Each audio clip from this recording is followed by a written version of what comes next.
The USS Washington had been sailing a calm patch of the Pacific for over 16 days without incident. Positioned under a starlit sky, the carrier was conducting routine surveillance drills and naval exercises with a few destroyers flanking. Its formation. Inside the Combat Information Center, KIC, operators monitored radar scopes, sonar blips, and encrypted communications.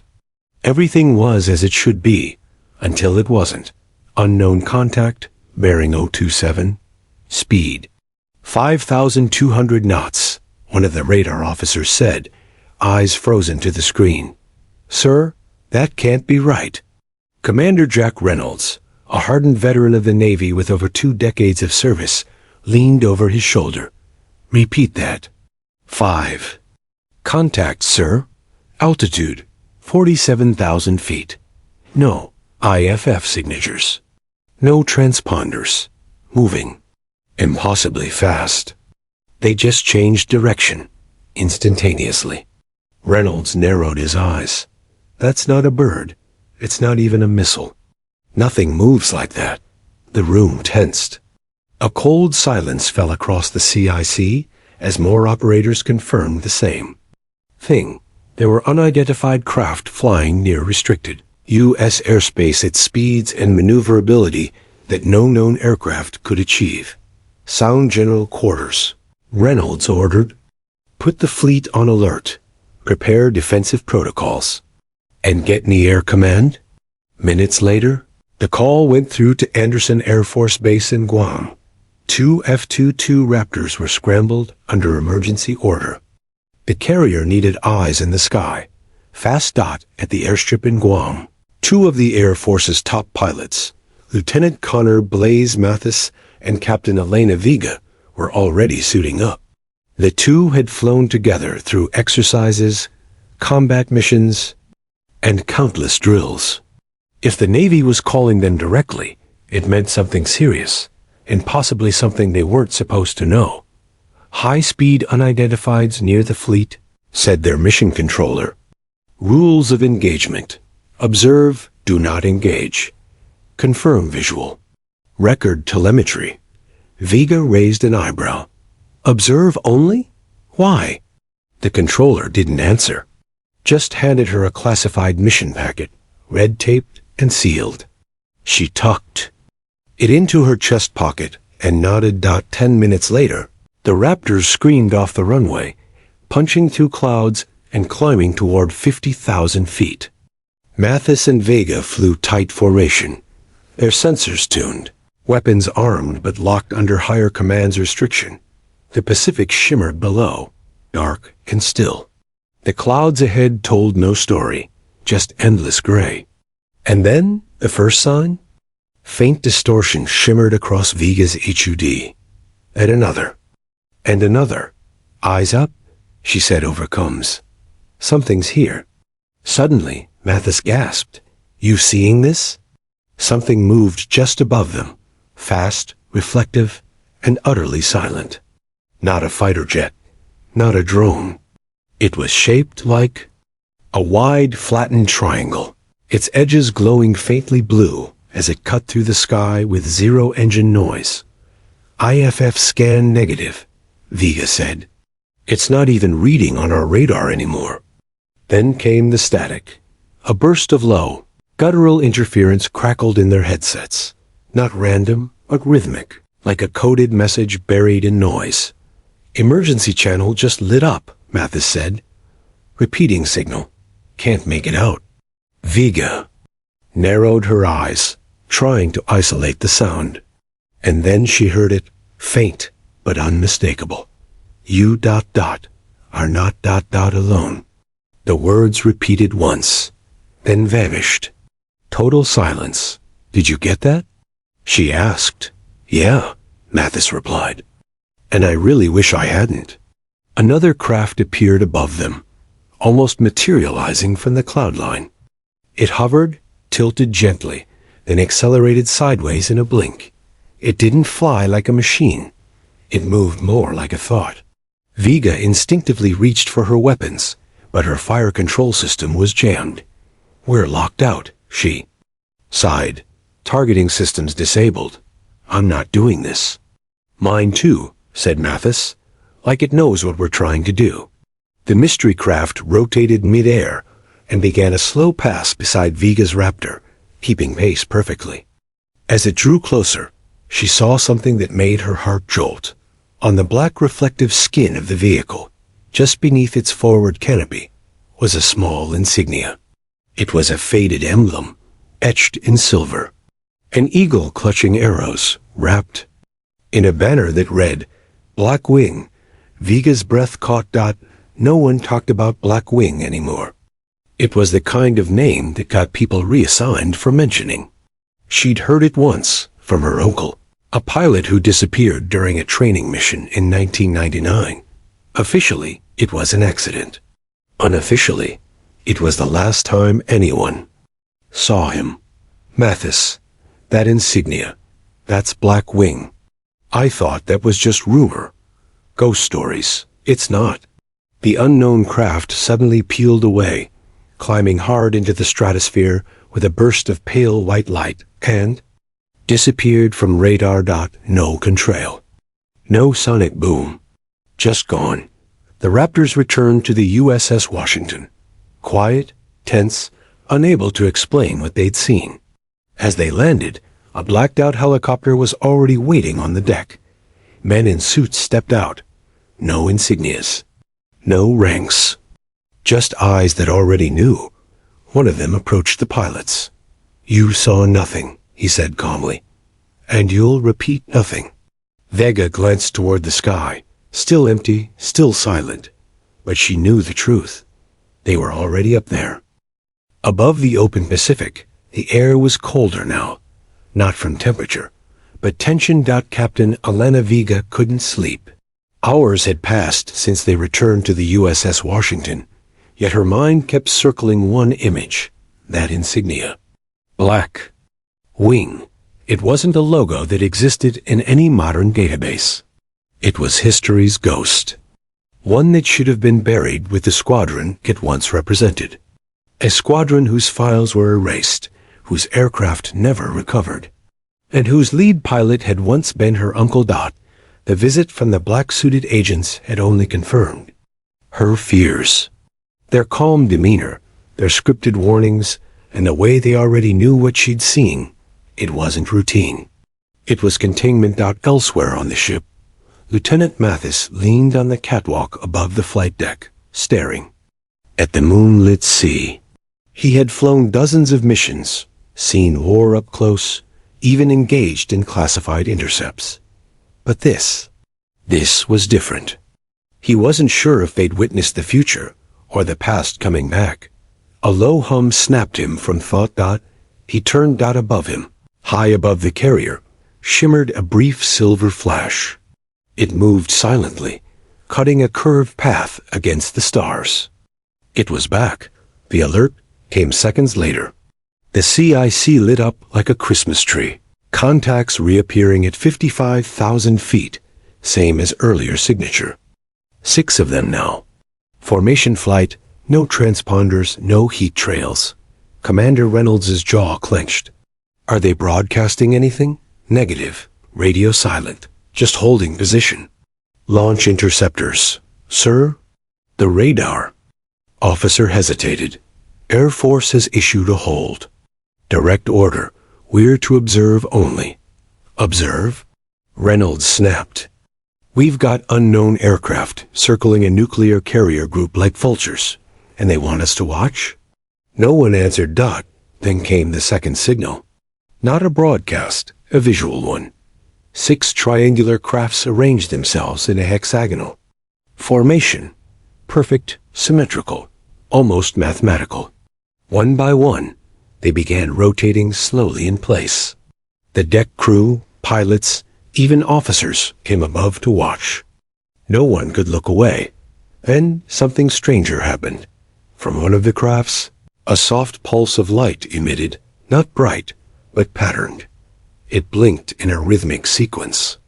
Morse code. Vega stood frozen on the deck, her helmet under her arm. She instinctively translated the signal. We never left. Mathis stepped beside her. "You seeing this?" "Yeah," she whispered. "And I think they're talking to me." Suddenly, the lead craft peeled away and dipped toward the water, vanishing into a steep descent with the others following seconds later. They didn't crash. They didn't impact. They just folded into the clouds and disappeared without a trace. Vega exhaled sharply. "It's not over." That was a message. The next morning, Vega sat in the ready room, poring over old flight logs she wasn't authorized to access. Her security clearance wasn't enough, but her last name was. She'd once heard her father argue with military investigators about her uncle's disappearance. That wasn't an accident, he'd said. That was a cover-up. Now she believed him. She pulled up the Black Wing Squadron file from 1999. Redacted. No cause of crash, no wreckage, no remains. Only a blurry last photo of the squadron, together on the tarmac. Her uncle stood center, helmet under arm, the same logo stitched onto his flight suit that she'd seen on that mystery craft the night before. She stared at the image, heart pounding. It was the same ship dot in the CIC. Reynolds stared at satellite data. It made no sense. "There's a leak," one technician said, voice low. "The unknown craft's ... They weren't just watching us. They pulsed a data burst. From where? From the air, directly into our comms. That's not possible, sir. It bypassed our firewall. It bypassed everything." Reynolds didn't flinch. He knew now this wasn't an invasion. It was a demonstration. But by who? And why? He sent and encrypted. Message back to Washington. Unknowns returned. Confirm contact. Data breach from aerial source? Orders? The reply came 2 minutes later. One line. Maintain silence. Deny event. Do not engage. Reynolds leaned back slowly. Whatever this was, it was bigger than him. Bigger than the Navy. Maybe even bigger than the country. That evening, Vega met Mathis in the lower hangar, away from eyes and ears. "I saw the old logs," she said. "My uncle ... They said his jet went down during a routine exercise. But what if it didn't?" Mathis nodded. "You think these guys up there are your uncle's squadron?" "I know that sounds insane, but what if the program didn't end? What if it went dark, like blacker than black, and somehow they're still out there? You think the government hid an entire squadron in the sky for over 2 decades? Vega hesitated. Or they weren't government anymore. Mathis was silent for a long moment. Then, "I don't think we were supposed to see them. I think we were being tested." Hours later, radar detected movement again. One contact this time ... It dropped to 15,000 feet, far lower than before. Close enough for full visual. It hovered beside the carrier, then rotated toward the sea and began moving slowly inland toward the Marianas Trench. Vega and Mathis stood by their aircraft. She didn't wait for orders. "We're going after it." "Vega, we don't even have clearance. Then they'll have to catch us later." With a roar, the Raptors launched once again, climbing into the sky in hot pursuit of the single craft that seemed to be waiting for them.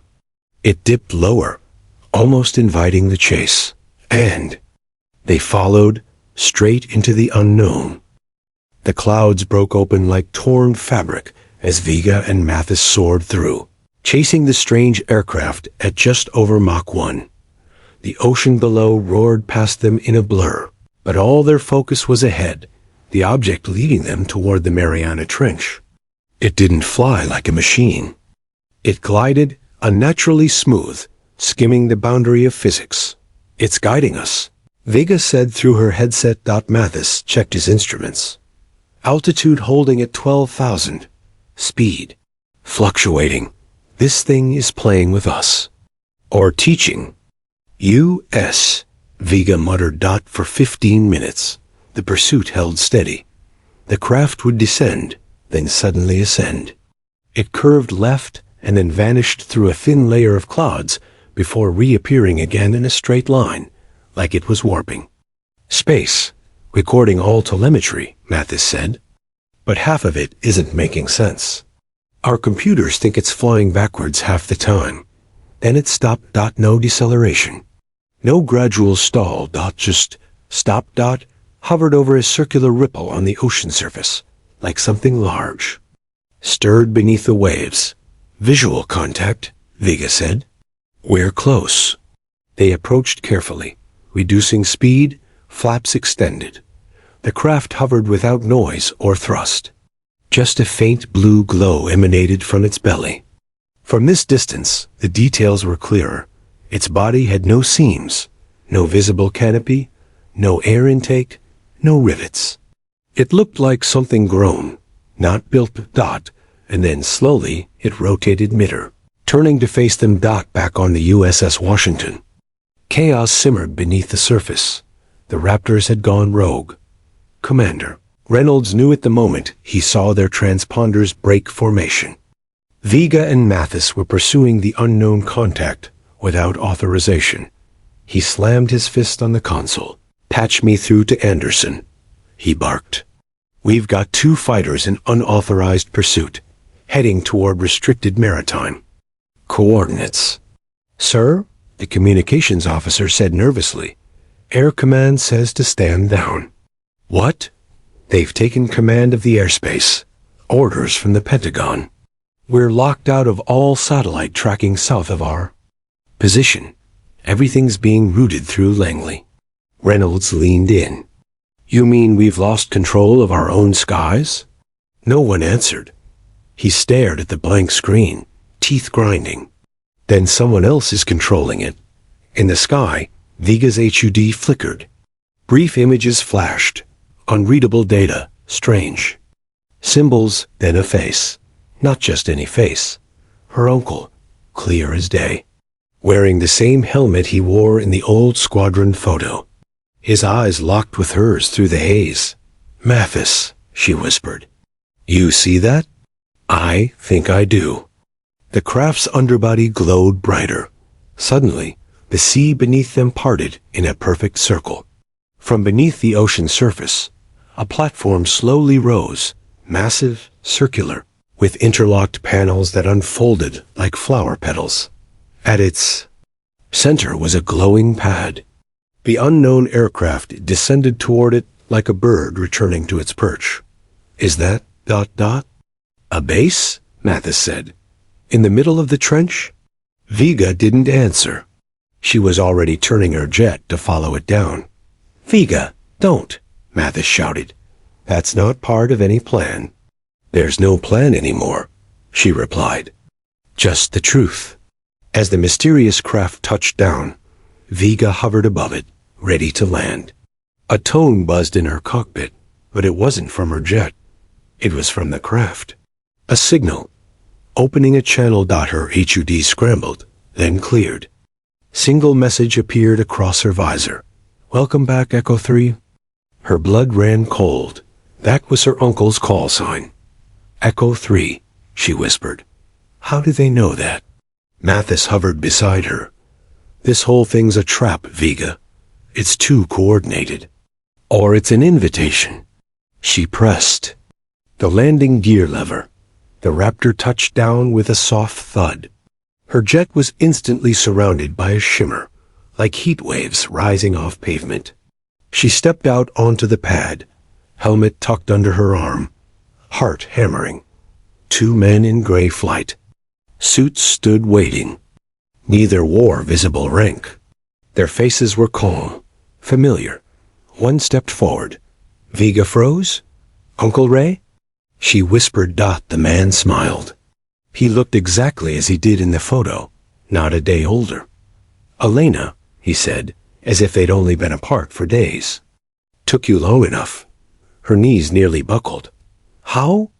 There's no time, he said. But you need to understand, we never crashed. We were retasked, transferred to something bigger than the world's ready for. Mathis, still in the air, listened on an open channel. "Vega, you hearing this?" she whispered. "They never died. They disappeared on purpose." Back aboard the Washington, the black-suited men were back, and this time, they weren't asking. Commander Reynolds stood rigid as one of them approached him with a folder marked Project Echo. "This stays off record," the man said. "You never launched interceptors. Your aircraft never made contact. If you say otherwise, your career ends here." Reynolds snapped. "That's my pilot out there. You want me to pretend I didn't see this? That I didn't see her follow something? No one else can explain?" The man's voice was flat. "What she's entered now is not part of your Navy." He left without another word. Back in the sky, Mathis waited for a signal. Vega's jet sat powered down. He could barely see her through the shimmering shield. Surrounding the platform. Then, over his comm, her voice crackled through. "I'm not coming back." "What?" "I'm being given a choice. I need to know more, Connor. I need to find out why they chose him. Why they're choosing me. You don't even know what they are." "I do," she replied softly. "They're the ones guarding the air we don't even know we share." Her signal cut. The platform sank back into the sea, taking her with it, and then silence. Above the Pacific, the sky was still. Too still. Lieutenant Connor Mathis hovered in a slow arc, circling the last spot he saw her. Captain Elena Vega, his wingmate, his friend. Her Raptor had landed on that impossible platform, had disappeared into the ocean as smoothly as a breath exhaled. Gone without a trace. No debris, no emergency beacon, no heat signature. Nothing. Just empty air and endless water. "USS Washington. This is Raptor 2-1, he radioed. "Visual on Echo lead lost. She's gone." A voice on the other end was clipped, almost robotic. "Return to carrier immediately, Lieutenant. Do not attempt re-entry to that location." Mathis hesitated. "Sir, permission to denied. We're under strict federal directive. Return, now." He glanced one last time toward the rippling ocean and turned his jet west. Back aboard the carrier, the atmosphere was tense and quiet. Too many questions, not enough answers. Officially, Vega's plane had lost communication due to a systems malfunction. No acknowledgement of the unknown craft. No mention of the platform. The crew knew better. They'd seen it, and so had Commander Reynolds. He stood in his quarters, staring at the decrypted file left behind by the mysterious black-suited man, the one marked Project Echo. It wasn't a briefing. It was a warning. Project Echo is an ultra-black aerospace defense initiative. Operatives are non-recoverable. Sightings must be discredited. Exposure is threat level red. The final line sent chills through him. Do not pursue what was meant to remain hidden. He looked out his porthole. The sea shimmered calmly. But Reynolds could no longer trust calm. In Guam. Mathis was grounded the moment he landed. He wasn't escorted. He wasn't arrested. But everything around him changed. His keycard stopped working. His phone was confiscated. His uniform was replaced with unmarked fatigues. He was invisible now. For 2 days, he sat in a room with no windows and white noise humming through the vents. No one came. No one spoke. On the third day, a woman in a gray civilian suit entered and sat across from him. "You saw them," she said. Not a question. He didn't respond. She opened a file. "We've been watching Vega for a long time. We thought it might be her. Turns out we were right." Mathis leaned forward. "What is Echo?" She closed the folder. "Not what you think. Not even close. Miles beneath the Pacific Ocean, inside a facility unseen by satellites and protected by layers of cloaking technology." Elena Vega opened her eyes. The room was sleek, circular, and windowless. The lighting adjusted to her breath. Her uniform had been replaced with a pressure suit of an unfamiliar material. Her helmet lay beside her, bearing a new insignia. Phantom D-Ion. She stood up.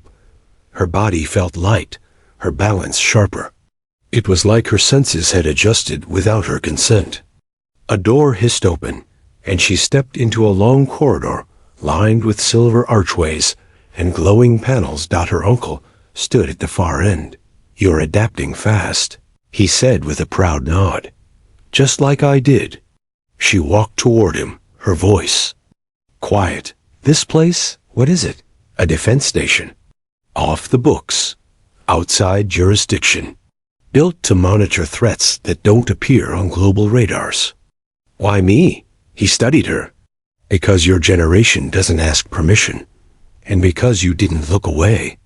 Inside the station's central chamber, a vast spherical room filled with floating holographic interfaces, Vega was introduced to the other pilots.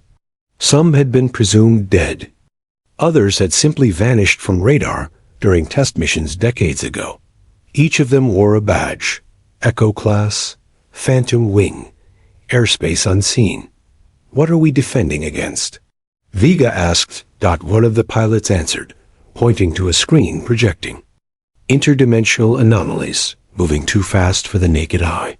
Threats not from other countries, but from other fields of reality." She frowned. "Like UFOs? Some. Others are man-made. Rogue tech from black programs that got out." Another added, "Some came back wrong. Changed. We monitor the skies between worlds." Her uncle stepped forward. "We're not the ghosts, Elena. We keep the ghosts out." Meanwhile, Mathis was returned to duty on paper. In reality, he was kept in the dark, but something had changed. He found an unmarked envelope in his locker. No return label. Just a note inside, scrawled in Vega's handwriting. "Don't trust the skies you see. I'm alive. And I'm still flying." Echo 3. Mathis read it 3 times, then memorized it. He burned the paper in a barrel behind the hangar. That night, he stood on the runway and looked up. The stars blinked oddly. Too rhythmic. Too precise. Something was still up there, watching. Always. Back on the USS Washington, Reynolds was packing to leave. He'd been quietly reassigned. Promotion, they called it. He knew the truth. He'd seen too much. But before he left, one last radar anomaly was recorded. A single contact, hovering over the carrier at 70,000 feet. No sonic boom. No heat trail. And then the crew watched in awe as it blinked its running lights in Morse code again. "She's with you, Snow."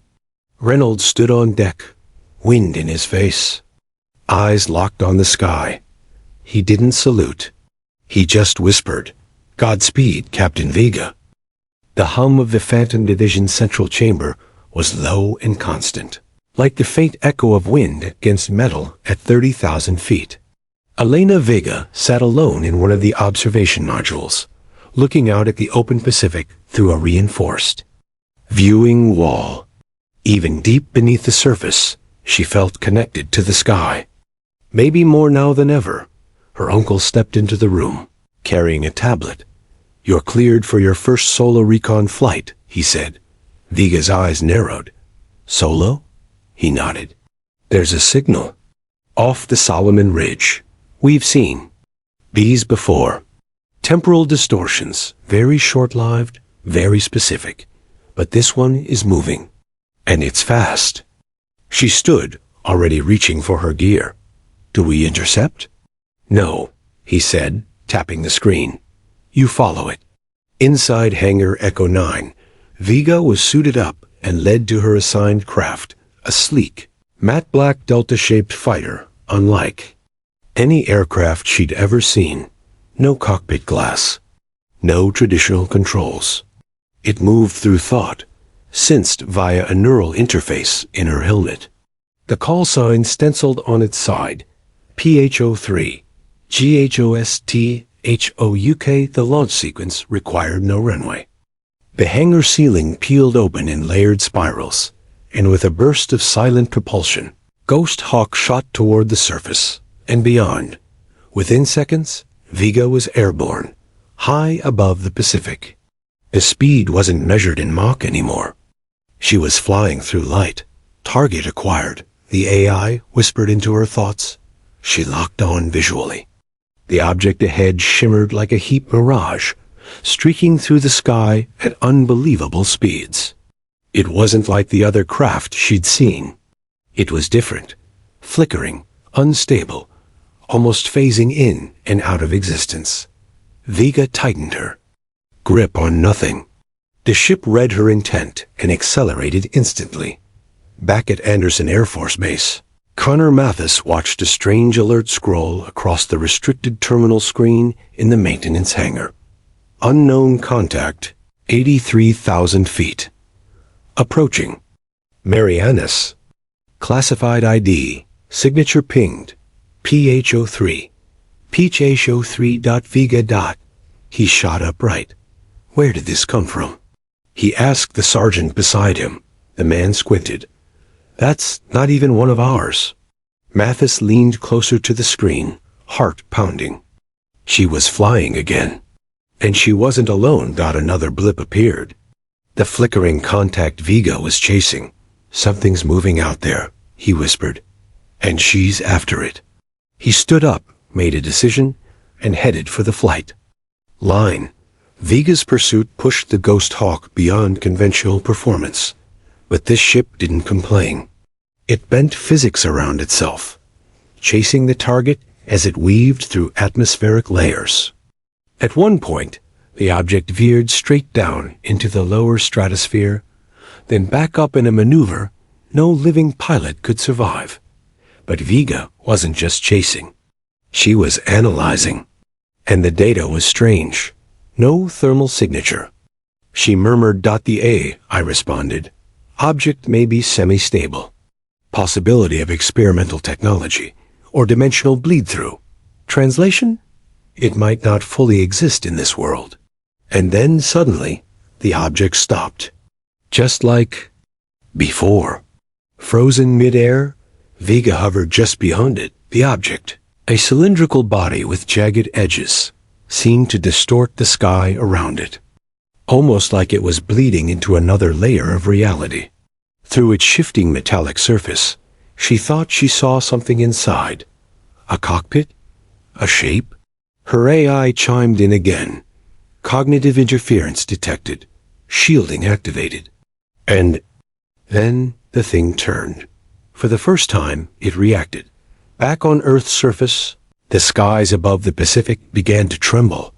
High altitude, weather planes reported sonic anomalies without visible objects.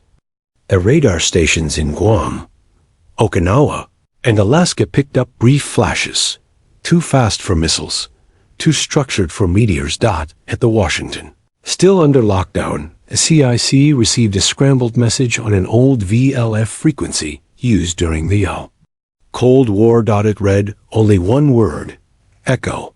Commander Reynolds, now stationed at a coastal watch post in Japan, got the alert forwarded through a back channel. He didn't call anyone. He didn't ask permission. He looked up at the sky and whispered, "You're not done yet, are you?" Vega's visor suddenly filled with visual noise. Her AI warned. External probe initiated. Unknown system attempting neural sync. She focused, closed her eyes, thought of her uncle. Thought of the words he'd said in the corridor. We keep the ghosts out. With a deep breath, she pushed back mentally, and the Ghost Hawk responded. It surged forward, pushing into the strange object's energy field. Alarms rang in her suit. Systems blinked.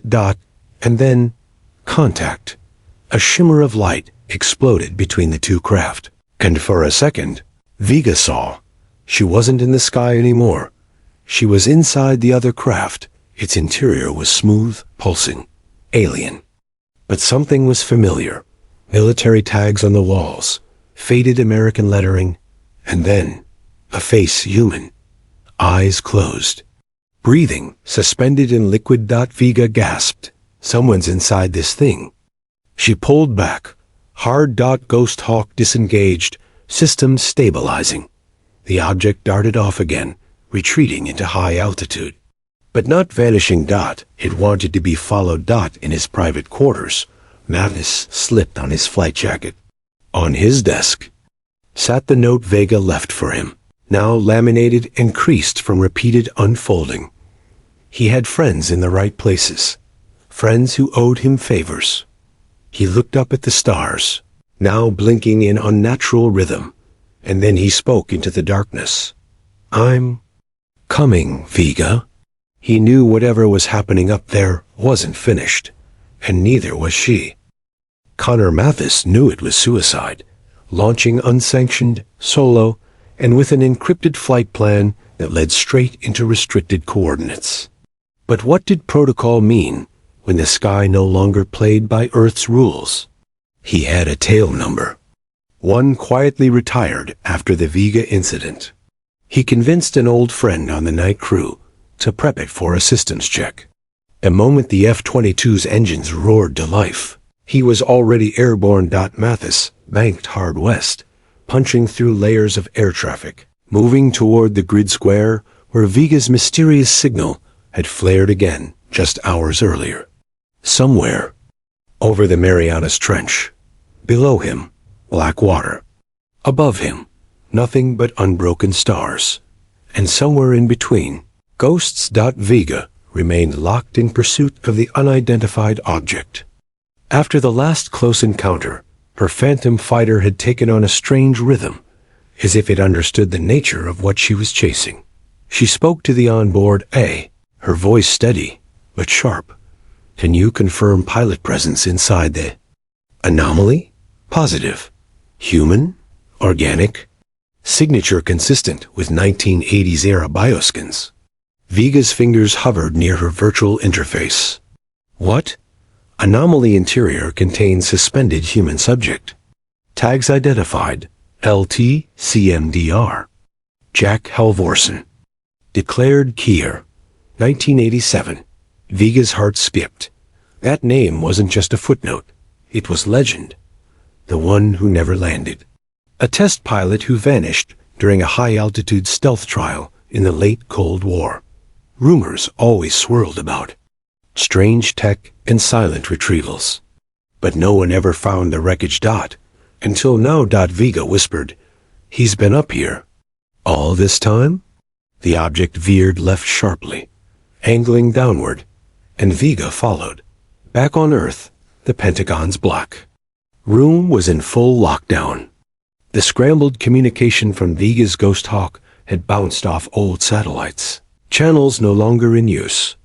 A general with silver hair and sharp eyes stared at the line of code scrolling on his terminal. He recognized it instantly. Operation Morning Frost. He hadn't seen that phrase since 1989. "Get me the president," he barked, "and wake up Site Echo in Alaska." "It's not over." She found Halvorsen. A young aide looked stunned. "Sir, Halvorsen's been dead for..." "He was never dead," the general growled. "He was taken, and now he's waking up." Miles above the Earth's crust, Vega and the anomaly descended fast, past 60,000 feet, 40,000, and 20,000. But it didn't crash.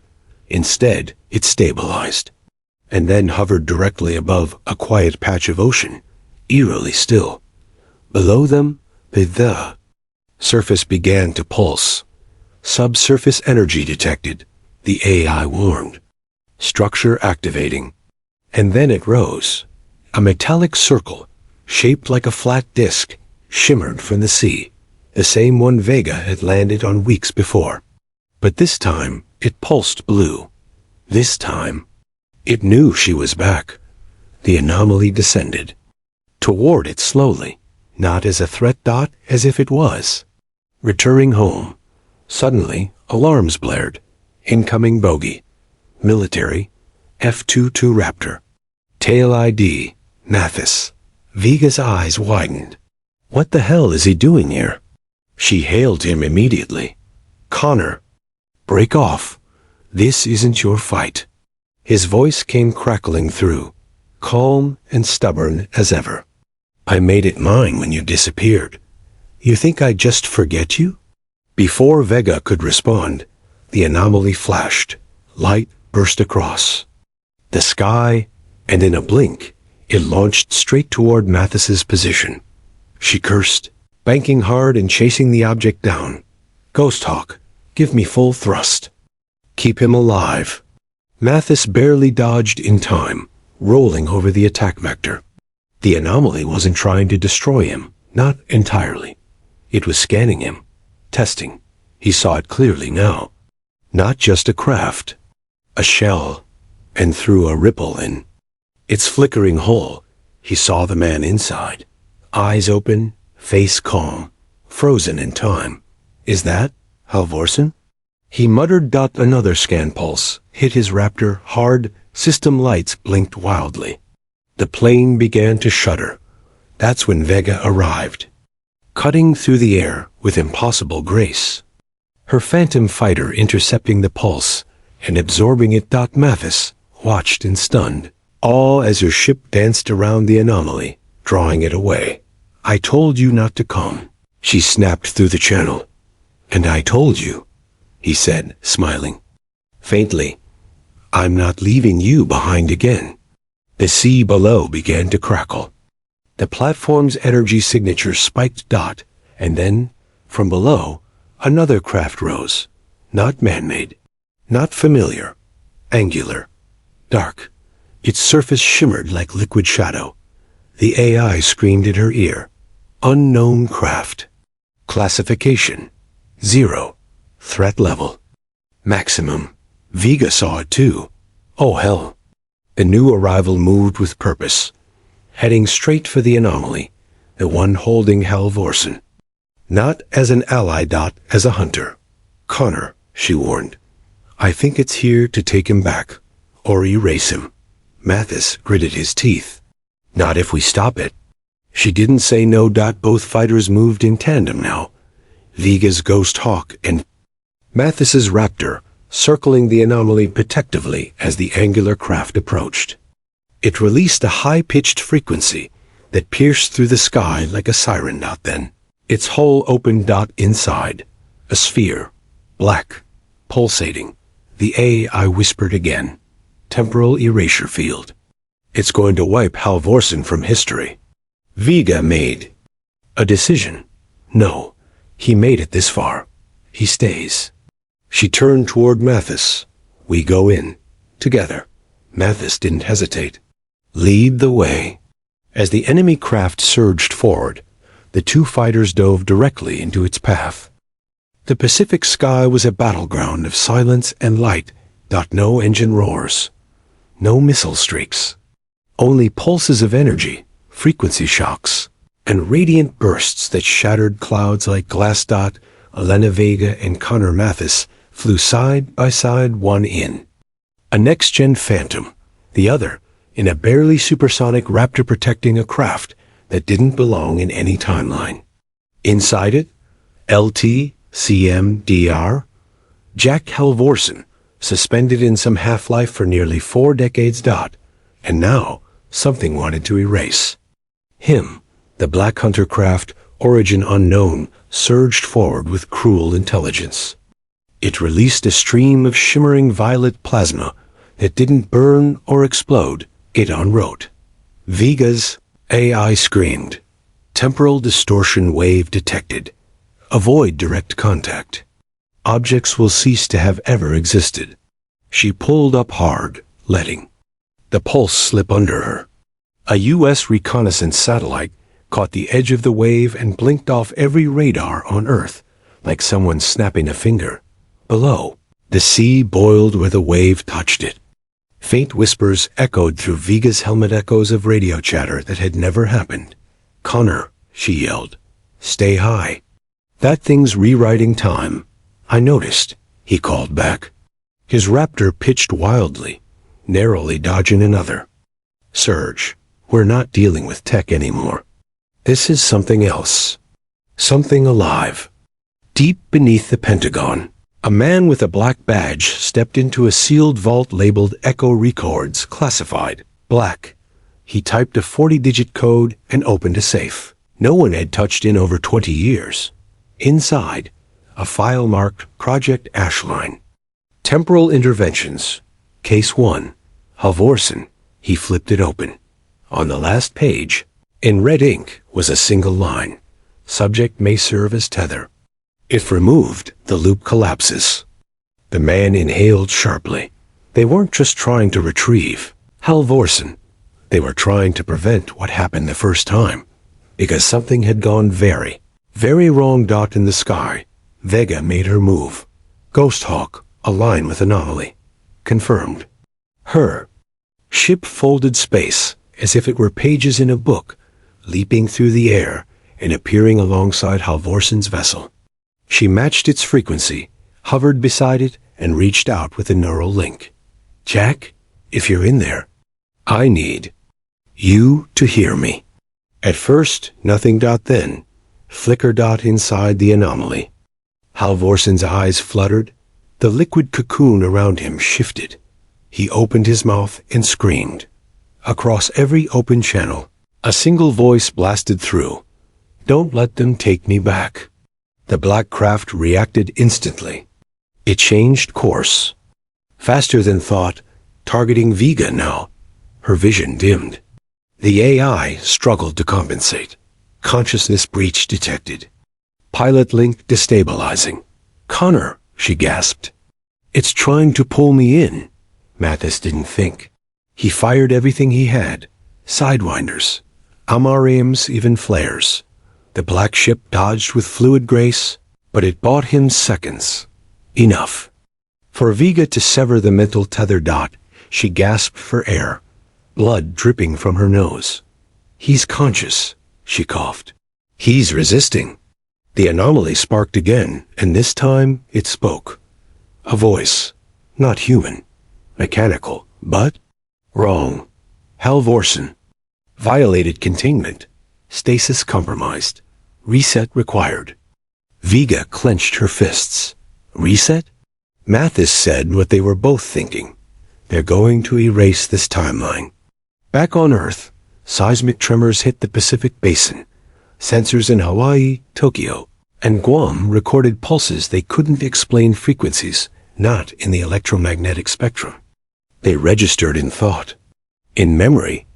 People reported sudden déjà vu, seeing things twice, hearing voices from dreams. One man in Seattle swore he saw his late father outside a diner. Just for a second, the world was beginning to bend. Because the anomaly wasn't just a machine. It was a knot. And Halvorsen was the thread holding it together. Connor, Vega said through gritted teeth, we can't fight that thing with firepower. It's not trying to kill us, it's trying to reset us. Mathis stayed silent a beat. Then, there's one way. He toggled a deep override on his HUD, one he'd never used. SR-7 protocol. Wing-to-wing neural merge. You crazy? Vega shouted. That'll overload your cortex. Only if I hesitate. The two fighters aligned, just meters apart. The AI bridged their minds. Suddenly, their thoughts blurred. Mathis felt Vega's memories, her training, her fears, her uncle's voice. She felt his loyalty, his regrets, and his love. They moved as one. The Ghost Hawk surged forward, shielding Halvorsen's craft. The Black Hunter prepared to fire its final wave. Vega and Mathis acted first. Lock sync on anomaly. Core. Confirmed. Channel output into fusion well. Warning. Fusion core breach will trigger spatial fold. We're counting on it. They turned the ship itself into a weapon, a beacon. Focusing all power on Halvorsen suspended. Frame. The anomaly cracked. A tear opened in the sky. Through it, glimpses of past missions. Old bases, stars Vega didn't recognize. And one strange vision, a base with Vega's name engraved on a wall. But she looked older. Much older. Then it was gone. The light exploded. Mathis screamed. Vega lost all sensation. The world turned inside out, and then stillness. High above the Pacific, only clouds remained. The black craft? Gone? The anomaly? Gone. Vega's Ghost Hawk and Mathis's F-22 floated side by side, damaged but intact. Inside the Ghost Hawk, her AI whispered, "Subject Halvorsen extracted. Signal isolated." On her HUD, a new signature appeared. A small pod falling gently. Toward the ocean dot inside it, a man, aged but alive. Jack Halvorsen, eyes wide. Free. The sun rose over the western Pacific like nothing had happened. Calm seas, clear skies. Not a trace of what tore the sky apart just hours earlier. No anomaly, no black hunter. Just the rhythmic churn of waves and the soft whir of a recovery drone.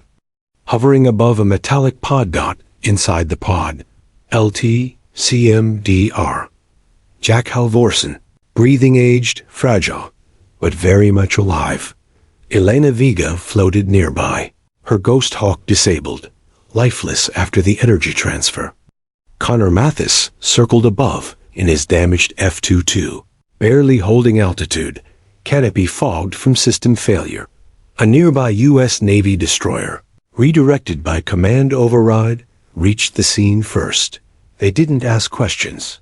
They hoisted Halvorsen. Aboard with urgent reverence. A legend returned. Vega sat in the medical bay, blood dried under her nose, suit unzipped to her waist, waiting. A young naval lieutenant approached, clipboard trembling. "They told me to tell you." He paused. Looking unsure, she raised a brow. "Yes," they said. "Echo protocol is sealed. No formal debrief. No paper trail. You were never here." She chuckled dryly. "Of course." Then softer. "What about the man we pulled out of time?" The lieutenant looked toward the closed infirmary doors. "They're not letting anyone near him. He's under guard, but he's awake." She stood. "Then I'm going in." Mathis, meanwhile, wasn't on the ship. His Raptor had lost control halfway back to the carrier. He ejected over water and was plucked from the sea by a civilian fishing trawler 2 hours later. He gave a fake name, smiled, and asked for coffee. By the time military personnel located him, he was already sitting in a diner in Manila, writing on a napkin 4 words. It wasn't a ghost. Infirmary room 7 was silent, dimly lit. Jack Halvorsen sat upright in bed, wrapped in a thin navy blanket, his eyes scanning the ceiling like a man seeing sky for the first time in years. He noticed her instantly. "Vega," he said, voice hoarse, but warm. "I remember your eyes." She swallowed a lump in her throat. "You knew me?" "No," he said slowly. "Not you. But your mother. And your uncle. I was there before Echo. Before it all began." She stepped closer. "Jack, what happened to you in 1987? He looked down at his hands, still trembling. There was a signal. A rupture. I was the test pilot for a stealth prototype they didn't tell the world about. We intercepted something, another version of Earth. Or time. I can't explain it. But I wasn't supposed to come back." He looked up again. "They didn't want me to bring anything back with me." Vega leaned forward. "The black ship?" He nodded. "A failsafe. Not from our world. A security system built by something else. It chases anomalies. Things that leak across timelines. I wasn't the only one who crossed over. But I was the only one human." She sat down beside him, carefully. "They wanted to erase you, to close the loop." Halvorsen chuckled sadly. "I wish I could say I was surprised." Elsewhere, in an underground facility somewhere in Utah, 4 men in gray suits reviewed the satellite footage. No visible enemy. No trace of weapons. Only strange pulses that distorted heat. Maps and one final signature. The retrieval pod carrying Halvorsen. One of the men said quietly, "We need to restart Project Ashline." Another replied, "No, we shut it down." Echoes buried for a reason. The room was silent a moment longer. Then a third man asked, "Did she survive?" "Vega?" "Yes." "And the pilot?" The first man paused, disappeared. They all knew what that meant. Days later, Vega stood at a secure airstrip in the Nevada. Desert. A single hangar behind her. Nothing on any maps. No service patch on her shoulder. No identification dot, only a sealed envelope in her hand. Inside, photos. The Ghost Hawk, a diagram labeled Echo Drive. A blurry image of the Black Hunter ship dot, and one final item. A patch dot, and insignia she'd never seen before. Silver Hawk flying through a shattered clock. Words beneath it. Time isn't linear. It's personal. She smiled faintly. They weren't asking her to leave. They were inviting her in. Somewhere above the Pacific, a satellite caught a brief shimmer. A flicker in the clouds. A ghost trail, dot, too fast to track. Too faint to trace. But someone was still watching the sky, still flying. Because the break in time hadn't healed dot, it had opened wider. Epilogue months later, Connor Mathis stood in a forest outside Anchorage, Alaska, bundled in layers, watching the sky with a telescope of his own making. He logged celestial distortions manually, by hand. No electronics dot, just instinct. One night, he saw it again. A ripple of light, then a flash of metallic wings. He grinned. "I knew you weren't done, Vega." He placed the napkin on the table beside him. Same 4 words. It wasn't a ghost. Then, he added a fifth. She's still out there. And he knew whatever force had sent Halvorsen back, whatever system policed time, it hadn't finished its work. But neither had she, and neither had he. The end.